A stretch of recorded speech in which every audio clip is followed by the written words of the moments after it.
17번째 시간은 접대비 661페이지인데 어저께 했지만 살짝 한 장 앞으로 659페이지를 한 번만 다시 봐요.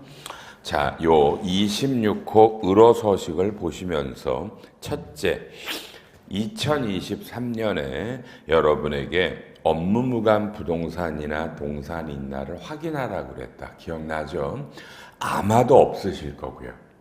올해도 없으실 거 가능성이 있어요. 그래도 혹시라도 올해 업무무관 부동산이나 동산을 산 적이 있나 한 번만 확인해 주세요. 아셨죠? 확인해 주세요. 그 다음에 밑에 가지급금 나와요. 지난 시간 막판에 정말 중요한 얘기를 했죠. 뭐라 그랬어요? 가지급금은 특수관계인에게 돈을 빌려준 건데, 가지급금은 업무랑 무관한 가지급금과 업무랑 관련이 있는 가지급금으로 갈라진다. 기억나요? 원래 저도 수십 년간 가지급은 업무 무관이죠 라고 얘기를 했어요. 근데 최근에 어떻게 한다고 그랬어요? 상당한 가지급금이 그죠? 업무 관련으로 인정하고 있다. 국세청도, 조세심판원도. 그러니까 무조건 업무 무관이라고 그러지 말고, 이게 혹시 최근에 유권 해석들이 바뀌어서 업무 관련인가를 한번 확인하자. 자, 중요한 건 1번. 여러분네 회사에서 가장 대표적인 업무 무관은 당연히 대표이사님한테 빌려준 대여금. 그건 무조건 업무 무관이고, 2번, 여러분들에게 주택자금 빌려준 거. 집사라고 전세사라고 그 자금이 가장 대표적인 업무 무관이에요. 그게. 그리고 세 번째, 26호 을호에 있는 요 동그라미 8번 가지급금 등의 적수는 업무 무관만 쓰는 거다. 그러니까 업무 관련이 있는 가지급은 여기다 쓰면 안 된다라는 거. 그 업무 관련된 가지급은 이따 뒤에 가서 가지급금 인정이자 할 때도 또 적수가 있거든. 거기에 들어가는 거다. 알았죠? 그러니까 업무 무관 가지급 이 동그라미 8번은 뒤에 인정이자 할 때도 들어가고 여기만 들어가고, 그 다음에 업무와 관련이 있는 건 여긴 안 들어가고 인정이자 잡을 때 가지급만 들어간다. 이런 것도 기억하고, 알았죠? 이런 걸 합니다. 자, 17번째 시간 온라인으로 든 우리 연간 회원님들은 32시간 수업인데 절반이 반환된 거고요. 그렇죠? 어쩌면 내가 여러분이 누군지 잘 아니까 여러분들은 이미 일반 기업 회계 기준 32시간을 상당히 많은 분이 들었을 거야. 들었을 거라고. 32시간짜리를. 그럼 여러분 뒤에 가서 세액공제감면권 안 들어도 되면 요 8시간만 들으시면 IFRS에 따르는 회계 처리는 끝나는 거예요. 양쪽 반의 차이가 뭐라고요? 앞에 반은 일반 회계 기준으로 회계 처리하고 세무조정을 가르쳤고, 이 반은 내가 이거 하면서 한 번도 안 하잖아. 일반회계 그냥 오리지널 IFRS만 떠들었잖아. 가끔 양쪽의 회계가 다르다라는 걸 비견해줬지만, 어저께도 했잖아. 여기다가 LG 디스플레이가 반도체 설비를 수출하고 설치 용역할 때 일반회계는 선적일이고 국제회계는 미국 공장에 도착한 날이다. 빌라 같은 걸 질 때도 일반회계는 진행이지만 국제회계는 돈 받고 마지막 날 인도 기준이다. 수주비도 국제회계 기준은 무조건 비용인데 일반회계는 성공, 프로젝트를 땄다. 그러면 선급비용 자산 잡았다가 생각한다고 그랬잖아. 맞잖아? 다르잖아, 양쪽. 그래서 오늘 오리지널 여러분 이번 8시간은 진짜 좋겠네. 합병 나오거든. 여러분 언제 합병을 배워봐? 합병을 언제 배워? 그것도 제대로. 그렇죠? 여러분이 미안해. 다른 데 가서 배우는 합병 다 가짜야. 그거. 다 가짜야. 오늘 배우는 게 진짜야.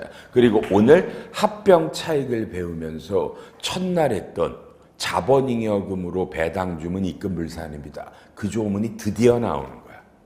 합병 차익에서 요런 거 배워. 기대하고 들어요. 접대비로 갈게요. 661. 자, 1번.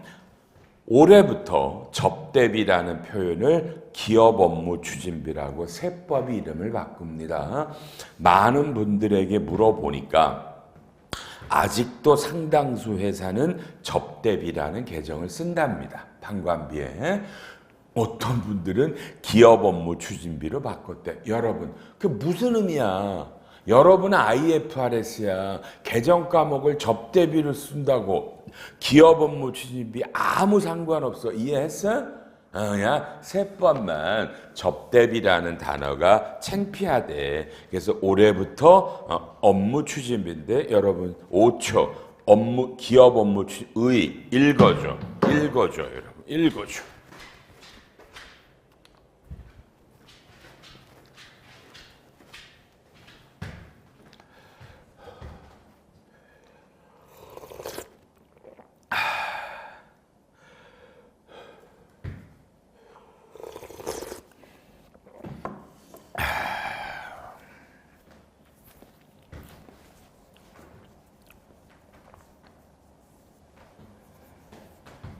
자, 칠판. 자, 편히 보고. 아니, 이 수업을 듣는 여러분 정도가, 그지? 접대비라는 걸 몰라? 특정인에게 뭘 술을 사줬다, 선물 사줬다, 골프를 쳤다, 밥을 먹었다, 여행을 같이 갔다. 그잖아? 한도가 있다. 이런 걸 할 필요 없는 거야. 여러분한테 지금 이 순간에 중요한 건 뭐야? 여러분은 이거를 잡으란 말이야. 뭐? 접대비하고 광고 선전비하고 판매 촉진비. 빠른 속도로 대답. 여러분은 이 세 가지를 정확히 구분할 자신이 있다 없다. 그리고 나한테 접대나 뭐 이런 걸 받은 사람이 상대방이 있을 거 아니야. 그 상대방은 소득세 내 안 내. 이게 중요한 거야. 5초 고민. 5초 고민.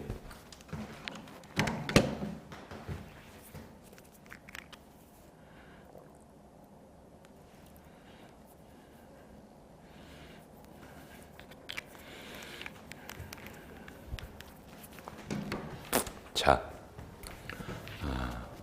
이 얘기를 첫 시간에 했어야 되는데 안 했어. 이 국제회계기준 세무조정을 보시는 우리 회원님들 있잖아. 제발 주변에 이거 안 보고 일반 회계기준 세무조정 본 분들한테 전해줘. 이거 꼭 들으라고. 그 사이에 무슨 일이 있었냐고? 제가 일반 회계기준을 강의하고 국제회계기준을 강의하는 시점에 한 달의 차이가 있었어.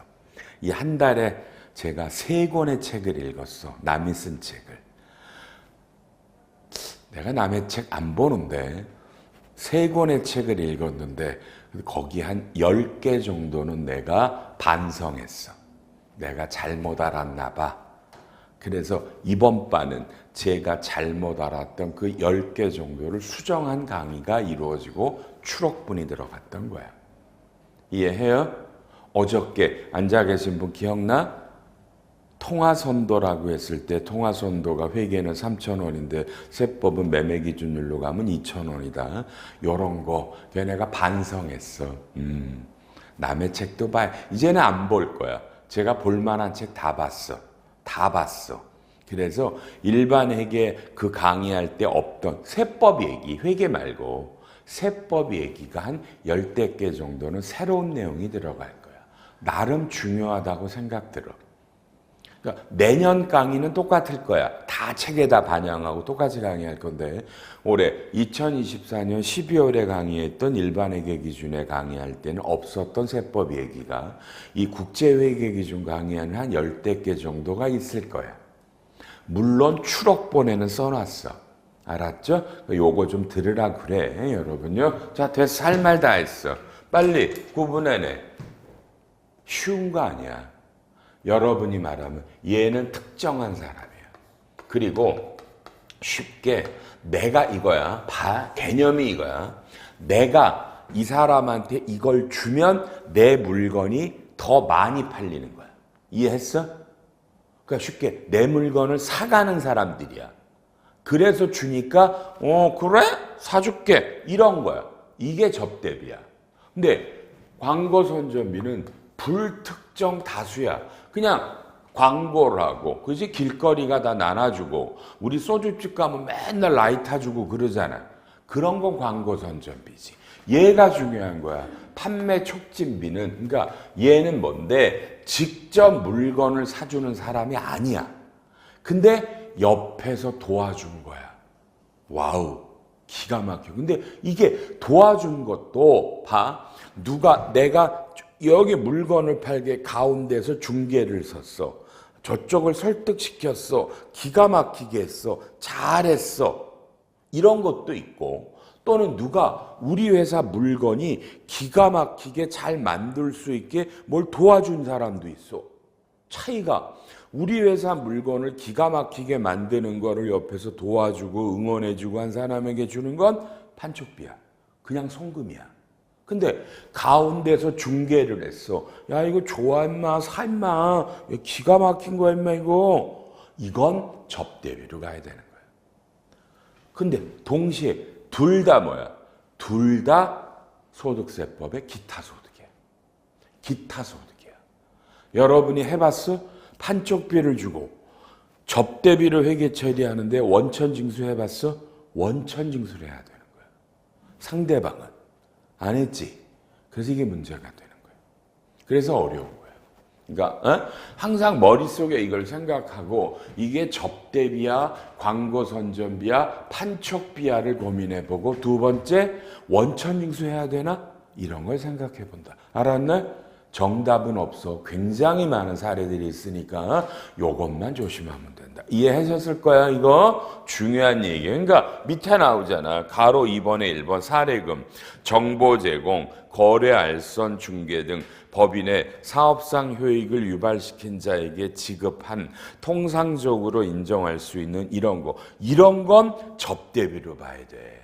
근데 이거 원천징수라고 그랬잖아. 이해했어 이거? 중요한 거야 이거. 중요한 거야. 됐고요. 그다음에 다음 페이지에 동그라미 6번 뭐라고 또 써있네. 업무와 관련해서 약정에 따라 뭐 정당한 사유가 없이 채권을 포기했다. 굉장히 중요한 말이에요. 이것도 그죠? 칠판. 여러분이 내가 여러분에게 물건을 팔았어. 외상 매출금이야. 근데 내가 이 금액의 일부를 포기한 거야. 근데 그냥 별다른 이유가 안 보이네. 그냥 사장이 뭐래 여러분한테. 야, 우리 쟤한테 돈 받을 거 있지. 근데 쟤 알잖아. 나랑 친하잖아. 근데 쟤 요새 어렵댄다. 야, 야, 좀 깎아줘. 받을 돈 좀 일부 포기해라. 그럼 접대비야. 이해했어? 이해해야 돼? 그런데 칠판 이러면 어떻게 돼? 자, 나라 경기가 너무너무 어려워. 전체적으로 세계도 어려워. 저 거래처가 지역적인 특성이 있어. 저 지역에서 희한하게 지금 우리 기업에 대한 불매운동이 일어나고 있어. 저쪽은 그래도 우리 걸 계속 사는데 우리 게 잘 안 팔려. 고전하고 있어. 우리한테 너무 소중한 데야. 지역적인 입장. 야, 그거 좀 덜어들어라, 침. 이런 건 손금이야. 그러니까 무조건 OX가 아니야. 이해해, 이거? 이 기가 막힌 거야. 그러니까 여러분은 그러면 뭘 해야 되는데? 가장 중요한 거. 자, 거래처에게 물건을 팔았는데 돈을 포기했지. 그러면 품위서가 있을 거 아니야. 회계처리를 해야 될 거 아니야. 그지? 사실 회계처리는 외상매출금이 대변으로 가면 실제로 차별은 이게 대손이야. 다른 방법이 없어. 이걸 왜 외상매출금을 죽이고 판매촉진비로 갈 수는 없는 거야. 대손이면 세무조사 받으면 공무원들이 본단 말이야. 그럼 뭐라 그래? 항상 우리가 할 일은 라이팅. 품위서에다가 왜 이걸 깎아줬다가 진짜 기가 막힌 논리로 설명이 돼 있어야 돼. 누가 봐도 오 그러네.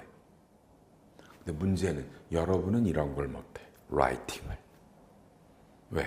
평생 전표만 끊었으니까. 차대변만. 뒤에 증빙만 풀칠했고 라이팅을 못해.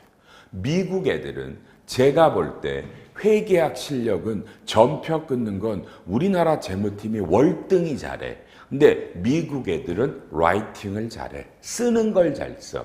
걔네는 어렸을 때부터 그렇게 훈련이 된 교육 방법이 다르잖아. 우리는 무조건 일타 강사 밑줄 쫙이고. 그래서 라이팅을 훈련을 해. 근데 여러분 이건 안 늘어. 여러분 실력이. 품위서에 왜 내가 저 채권을 포기했다라는 논리적인 이유를 쓴다? 결코 어려운 일이야. 그러니까 계속 연습해. 알았죠? 그래서 품위서에 전표 뒤에 이미 왜 이걸 외상 매출금을 포기했다가 무조건 멋있게 써 있으면 뭐라고? 시비 안 붙는다고 공무원이. 근데 무조건 죽이면 무조건 과세할 거야. 이렇게 나와. 알았죠? 야, 평상시 접대비 강의랑 다르지 지금 얘기하는 게. 그리고 자, 무조건과 칠판 여러분에게 바로 질문 들어가. 자, 봐. 신용카드는 법인께 있고 여러분 개인께 있다. 빠른 속도로 대답해. 여러분은 주로 법인카드로 써? 아니면 가끔은 개인카드로 접대비 전표를 끊고 개인카드가 증빙으로 붙어? 빨리 OX. 두 번째 질문. 그러면 어떤 카드를 쓰는 게 더 좋은 거야 기업한테? 뭐야? 아, 머릿속에 헷갈리네. 자, 우리나라 세법엔 이렇게 돼 있어. 건당 접대비가 3만 원이 넘어가는 걸 개인 카드로 접대비 전표를 끊으면 이건 그대로 선금 불산입이야. 즉 뭐야? 한도 계산을 안 해. 무조건 부인하는 거야. 근데 그러니까 여러분이 두 부류가 있어. 여러분은 무조건 접대비 한도보다 더 많은 금액을 써서 어차피 한도 초과가 선금 불산입 돼. 이걸 전제로 가. 그러니까 접대비 한도가 초과 안 되면 개인 카드 쓰면 안 되는 거야. 그건 한도 없이 바로 부인되니까. 근데 어차피 한도가 초과돼서 선금으로 부인돼. 그러면 지금 왜 여러분에게 개인 카드를 쓰라고 그러냐면 3만 원이 넘는 개인 카드를 써서 선금 불산입하나 어차피 한도 초과돼서 불산입하나 똑같단 말이야. 한도 초과는.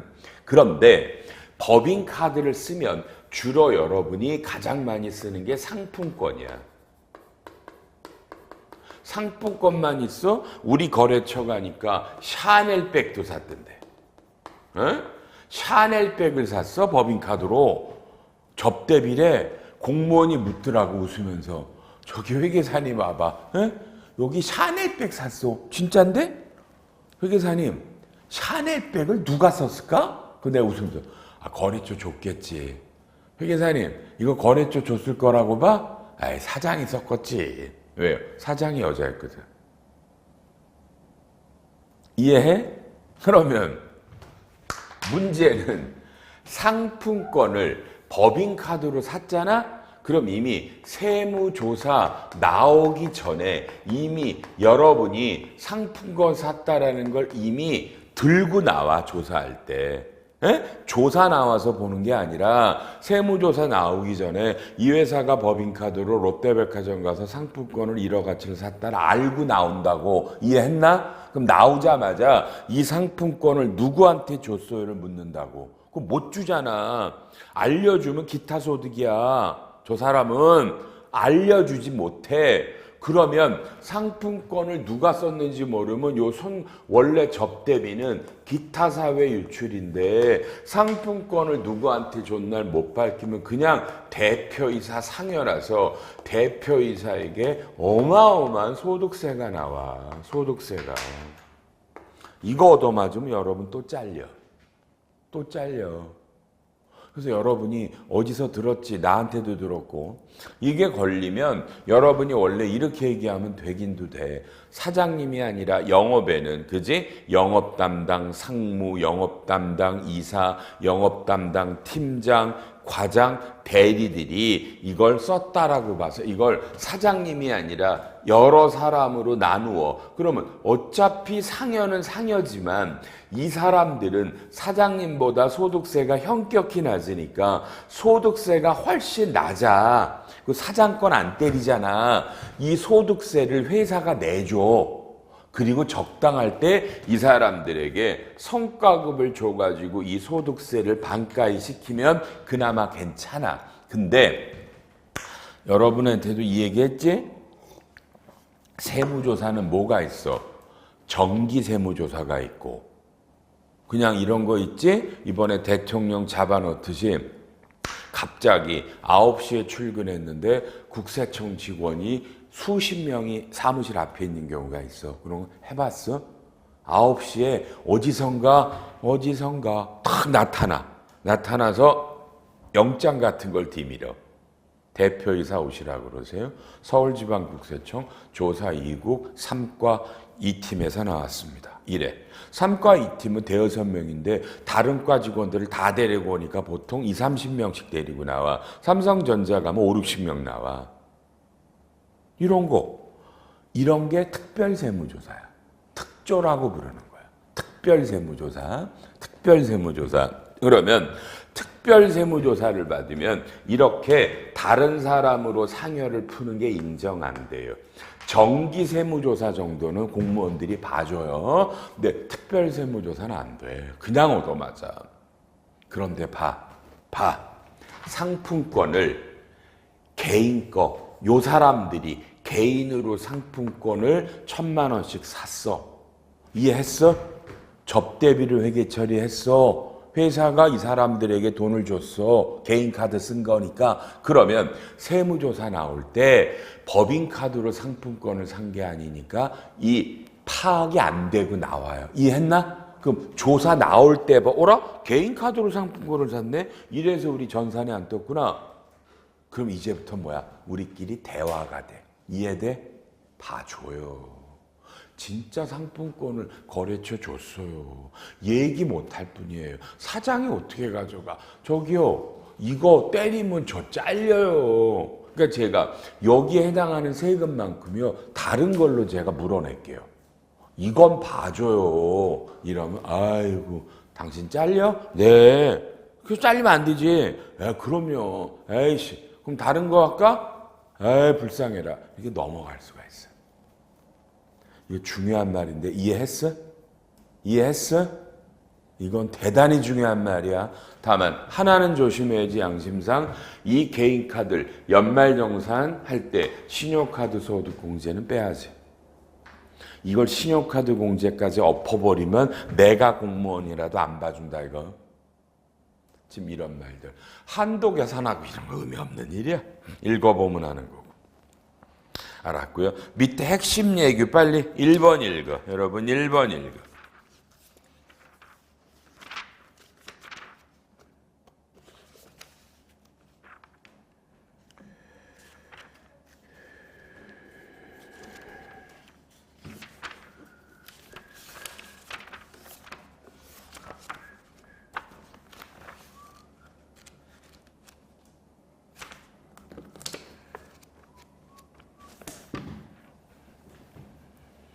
이런 건 죽이죠. 접대비가 아니란 말이야. 다만 이건 이 사람들은 기타 소득이다. 꼭 염두에 둬 여러분. 그리고 이런 걸 설명하고 있잖아. 다음 페이지에 한도다, 본인 카드 썼다. 또 칠판 한 김에. 그리고 세무조사 나오기 전에 여러분 법인 카드로 쓴 것들 있잖아. 이 법인 카드를 어떻게 나오는 줄 알아? 전산이 1년 내내 요일별로 월화수목금토별로 몇 시에 어디서 썼나, 사장 집 주소에 쓴 건 뭐 있나가 다 나와. 전산으로. 이해했어? 이런 거 다 나와. 그러니 웬만하면 개인 카드를 쓰시는 게 좋지만 제일 중요한 건 이거 웃기는 얘기구나. 한마디 하고 싶은 얘기는 뭐야? 절대 법인카드로 사적을 쓰시면 안 된다. 사적으로. 이건 얘기를 해줘. 이건 잘못된 거죠. 그죠? 법인카드로 사적인 업무를 우리 봤잖아. 저기 지금 야당 대표 이재명 씨가 뭐 경기도 할 때 그 카드로 회를 사 먹었다. 샴푸 샀다. 옳고 그름은 나는 모르지만 모르지만 그런 얘기 나오는 것 자체가 창피스럽잖아. 그렇잖아. 창피스럽잖아. 그걸로 말하면 그게 횡령이야. 어? 회사 카드로 개인 걸 쓰면 그게 횡령이라니까? 이해했어요? 그러니 창피하잖아. 법인카드로는 절대 사적 경비를 쓰지 않게 하자. 이런 것도 얘기해주고 오너들한테. 그리고 오른쪽에 접대비 한도 있는 거 알죠? 한도 넘어가면 송금불산입 기타 사회 유출이다. 667페이지에 밑에 반가로 3번에 뭐야? 제가 이거 한번 했었죠. 엄마 아빠가 부자가 아들내미 딸내미 조그맣게 해놓고 한 몇십억씩 가수금으로 찔러 넣어서 꼬마 빌딩 사는 얘기했지. 그런 회사가 부동산 임대업을 하는 회사고 그런 회사를 성실신고 확인법인이라고 부른다고 했잖아. 그래서 거기는 접대비 한도가 50% 줄어요. 이해하죠? 부동산 임대하는 회사가 무슨 접대할 필요가 있냐 이거야. 넘겨보지 말고 669 문화기업 접대비. 그러니까 뭐 프로야구를 경기를 갔다 박물관을 갔다 오페라를 보러 갔다 이런 거를 거래처한테 선물했다 이러면 접대비 한도가 그냥 그죠? 좀 늘어나요. 그래서 웬만하면 이런 문화 접대비는 웬만하면 선금으로 인정된다 그 뜻이야. 가끔 보면 웃겨 죽겠어. 다음 페이지에 4번에 이제 곧 구정이 오는데 전통시장에서 법인카드를 쓰면 이것도 접대비 한도를 10% 늘려주니까 그냥 뭐야. 웬만하면 전통 추석이나 설에 전통시장에서 카드로 선물 사서 거래처 돌리는 건 그냥 웬만하면 손금이다 그 뜻이야. 한도가 늘어난다 손금이다 이런 말 해주시고요. 6권 해석으로 가서 다음 673회 현물 접대는 그걸로 시가로 가는 건 아시니까 하셔서요. 그 다음에 675페이지에 맨 밑에 5번 특수관계가 없는 법인에게 저리로 금전을 대부합니다. 이건 외워요. 특수관계가 없는데 무슨 이유 때문에 돈을 이자 안 받고 무이자로 빌려주는 건 현행 세법상 불이익이 없습니다. 저는 이 6권 해석인데요. 너무너무 잘못된 6권 해석이라고 봅니다. 이거 과세해야 됩니다. 특수관계 없다고 무이자로 줘도 돼요? 그럼 사장 친구들한테 다 줘도 된다는 얘기야? 무이자로? 말도 안 되는 6권 해석이에요. 이건. 그죠? 다만 현행 이 6권 해석이 아직도 살아있어서 특수관계라면 가지급 인정이자지만 특수관계가 없는데 돈을 빌려주고 무이자로 받는 건 현행 과세되지 않습니다. 이건 말도 안 되는 해석이야. 여러분요. 칠판 쉽게 이거랑 뭐가 다른지 봐봐. 여러분의 빌딩이 있는데 특수관계 없는 사람에게 그냥 너 임대료 내지 말고 공짜로 써. 이거랑 돈을 무이자로 빌려준 거랑 똑같지? 임대료를 안 받고 빌려주는 건 과세돼. 특수관계 없어도 과세돼 있다 나오지만 무이자로 빌려주는 건 과세가 안 된다. 말도 안 되는 거야. 다만 제가 여러분에게 했죠. 세법은 뭐야? 학문이 아니다. 논리가 아니다. 그러니까 세법을 학문처럼 접근하고 논리로 접근하는 분은 이런 세무일을 하지 마라. 큰일 날 사람들이야. 그냥 이런 6권 해석이 있나? 이 6권 해석이 현재 살아있나? 다른 6권 해석이 나왔나? 봐야 돼. 6권 해석은 일정 기간 지나서 다른 6권 해석이 나오면 국세청이 이 6권 해석을 죽여요. 알았어요?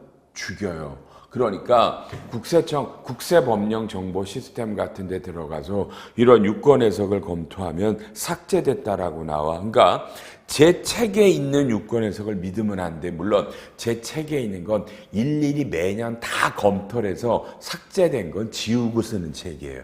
이 책 하나 쓰는데 만만한 게 아니에요. 이해해요? 페이지 삭제되면 지워버린다고. 근데 꼭 확인하고, 알았죠? 요런 거 알아놓고. 다음 나오잖아. 676에 10번 좀 전에 했죠. 판매 촉진비, 판매 부대 비용과 접대비를 구분하세요. 읽어봐요. 이런 것들이 있으시구나. 오케이. 그 다음에 682페이지 맨 마지막에 5번. 여러분 이거 너무너무 많겠죠. 순간 칠판 시간 없네. 원래 100만 원짜리인데 남들한테 100에 파는데 여러분에게는 50만 원에 팔았어. 이건 흔한 거 아니야. 사장이 아는 사람 야 싸게 주라고 맨날 그러잖아. 원래 그 접대비인 거 알아? 당연히 접대비야. 다만 이게 국세청 조사에서 잘 파악이 안 되니까 그래서 세무조사에서 걸렸어. 왜 이 업체는 남들보다 훨씬 싸게 팔았네? 여러분이 뭐 사장 친해요 이러면 접대비고요. 이유가 있어. 왜요? 여기가 이번에 우리랑 새로 거래합니다. 새로운 지역입니다. 우리 걸 갖고 가서 한번 피 터지게 싸워보겠답니다. 그쪽 지역에서 경쟁품과 이런 논리가 있으면 노 프라브로. 그냥 사장하고 친한가 보죠 뭐. 이러면 접대비. 그러니까 라이팅이 중요한 거다. 이해했나? 잊어버리지 마요. 이제 우리는 드디어 감가상각비로 나옵니다. 감가상각비. 접대비 강의 잘한 것 같습니다. 좀 제가 얘기를요, 여러분에게.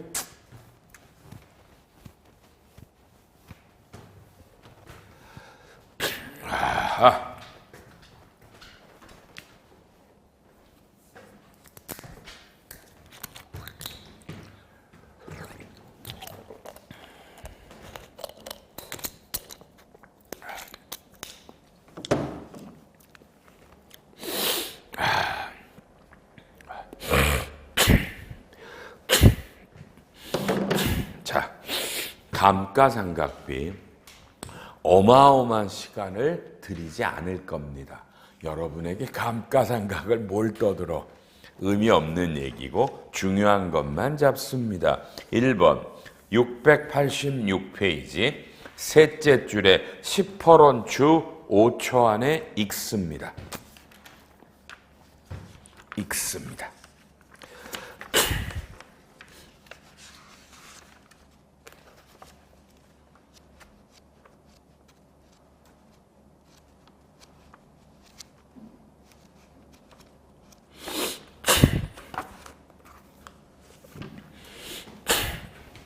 자, 머릿속에 그림을 그립니다.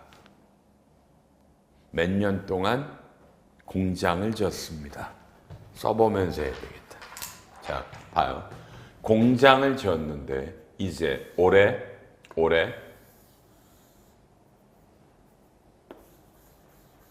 무슨 그림인지.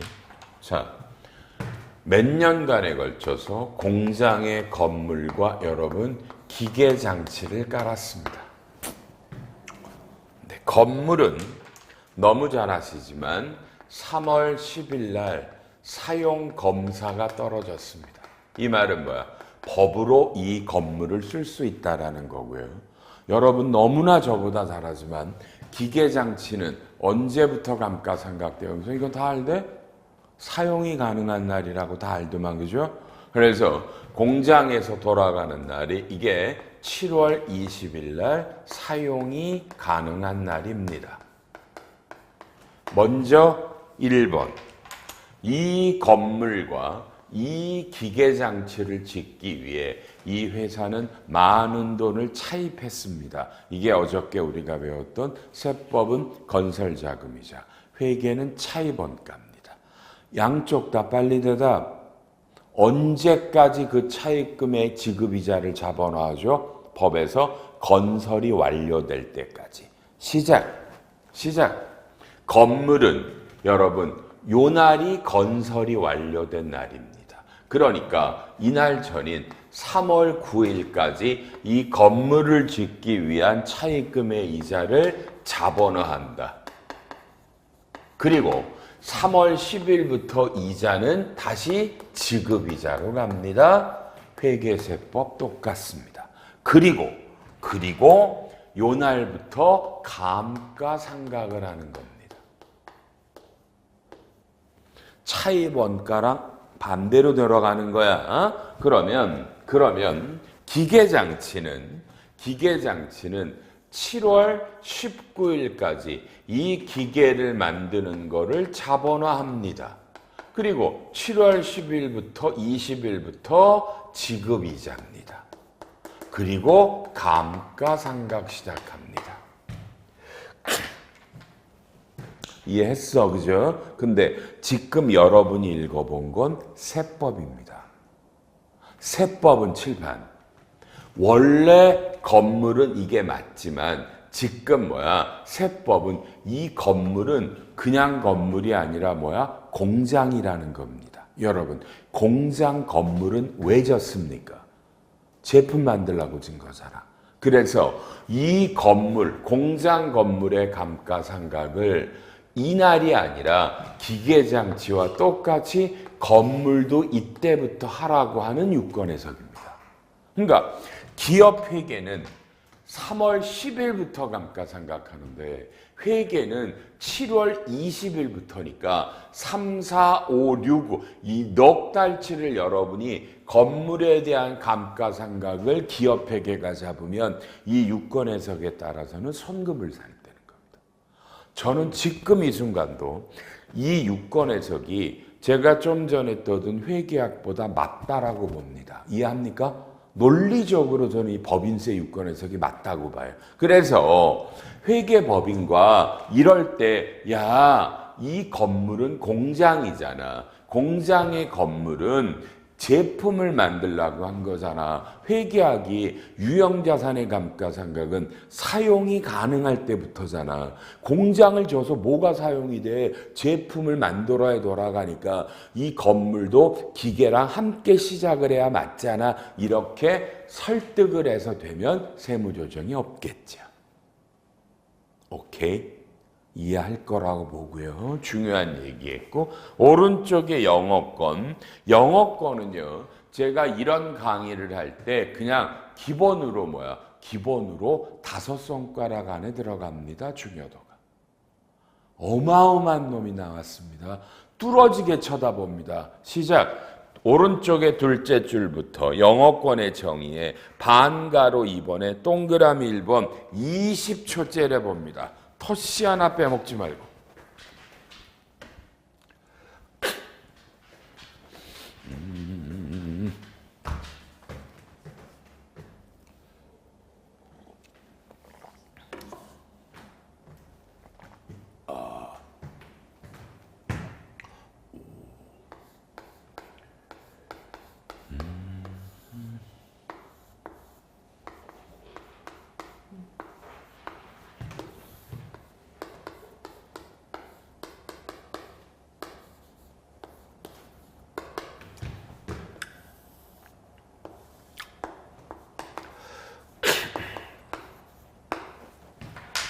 칠판 보면서 치고 들어갑니다.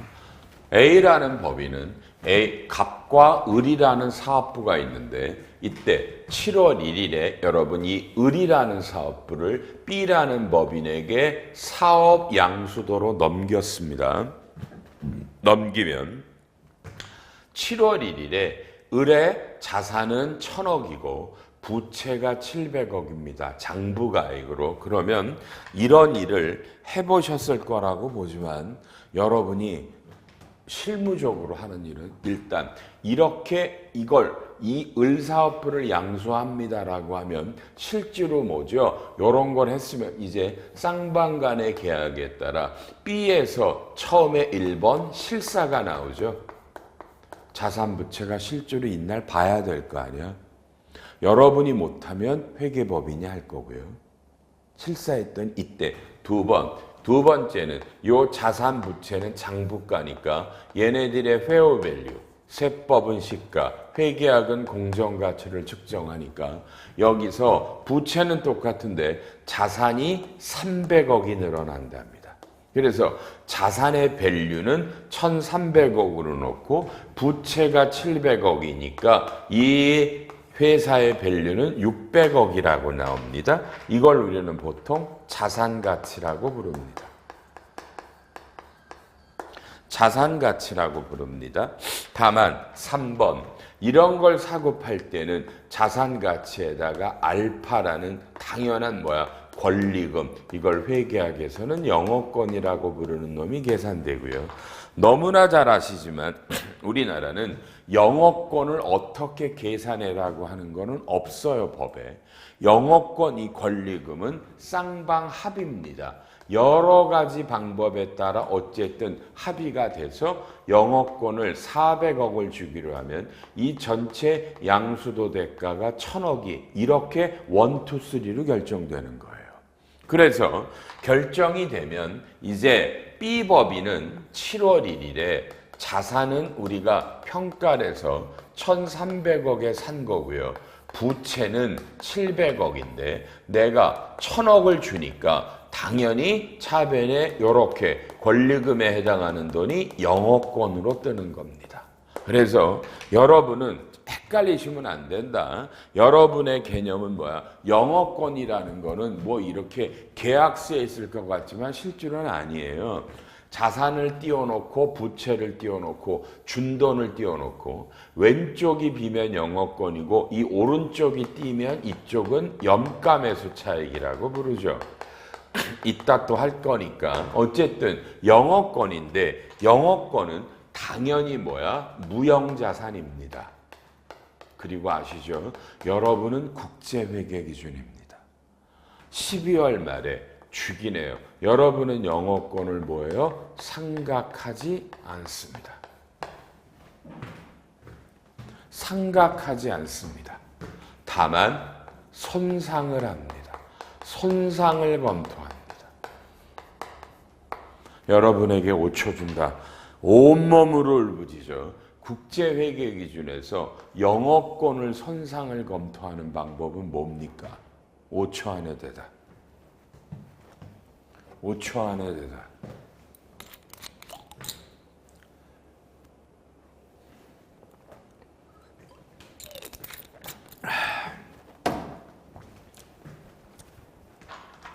영업권 어떻게 손상합니까? 모르죠? 알 수가 없지. 왜? 속으로 수없는 변명을 하겠지. 우리 회사엔 영업권이 없어요. 또 회계사님 저는 입사 2년 차예요. 또 회계사님 저는 대학교 때 경영학과도 안 나왔는데요. 여러분 그럼 그만둬. 응? 재무팀을 그만두고 다른 일들 해. 입사 2년 차니까 IFRS를 몰라도 돼. 영업권을. 그런 법이 어딨어. 우리 회사에 영업권이라는 개정이 없으니까 몰라도 된다? 그런 법이 어딨냐고. 그런 건 미안해. 저한테 안 통해. 그러니까 이런 말이 통용되는 다른 사람들 수업을 들어. 이해하셨어? 이항수한테는 안 통해. 그런 말이. 그죠? 그래서 여러분 알죠?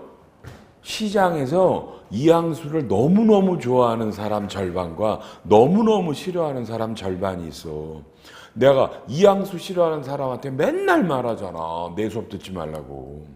걔네가 올해부터 무슨 학원 하나를 그만뒀어. 안 나간다 그랬어. 그 학원에 가면 말이야. 대기업 친구들이 많이 와 있는데 강의라면 꼭 한두 놈이 강사가 지랄 같다는 거야. 호호, 그래? 그래? 그냥 그래? 그럼 안 할게 내가. 야, 니네 애들 장한가 보다? 어쩔 수 없어요. MZ세대라는 건 그런가 보지 뭐. 난 그러니 안 가르치면 되는 거 아니야, 그지? 그래서 전 그런 학원 안 가요. 아이파는 근데 달라요. 우리 학원은요, 대다수가 삼성전자, 현대자동차 직원들이 안 들어요. 중소기업 친구들이 듣고요. 세무회계사무소 분들이 듣고요. 전 지방방광에 있는 회계사 세무사님들이 들어요. 그분들은 무지하게 저랑 열심히 하거든요. 저는 그분들 때문에 강의하는 거예요. 그러니 변명하지 말고요. 빨리 대답해요. 국제회계 기준에서 영업권 손상 검토는 어떻게 해? 이러니 회계학 강의를 들으라는 거예요. 회계학에서 손상은 이렇게 나와요. 손상은요. 장부가액하고요. 그죠? 회수 가능액을 비교하라고 돼 있어요. 그래서 장부가액이 회수 가능액보다 크다라면 이게 선상차손이라는 거예요.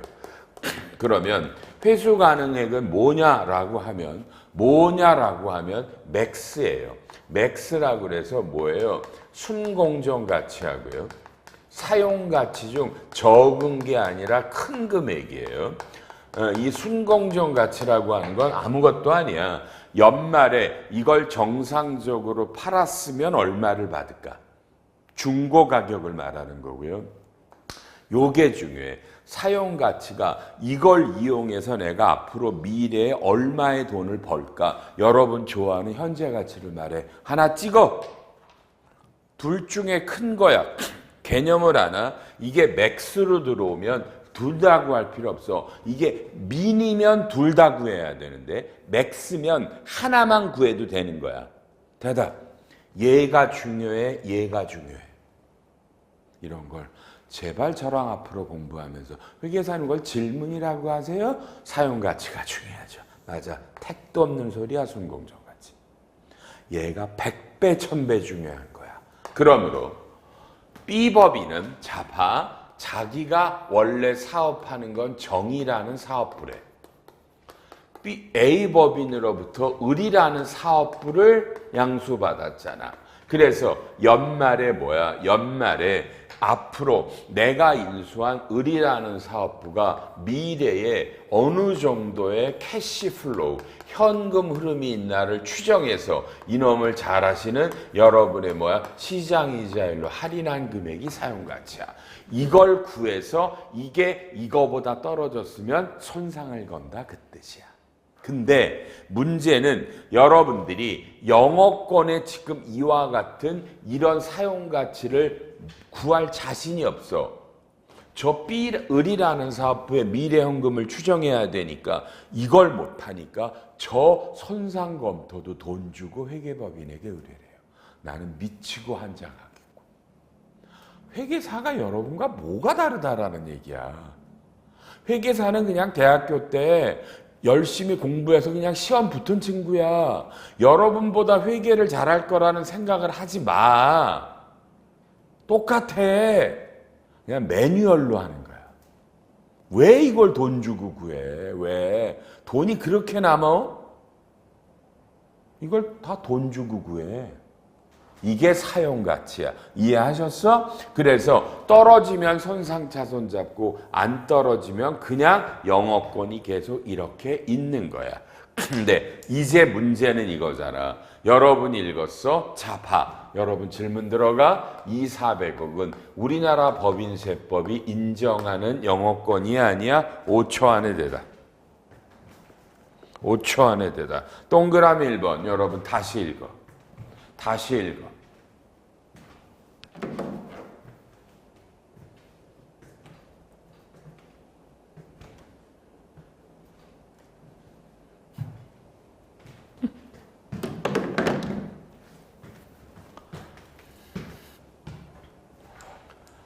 칠판 5초 지나서 빨리 얘기해. 여러분 빨리.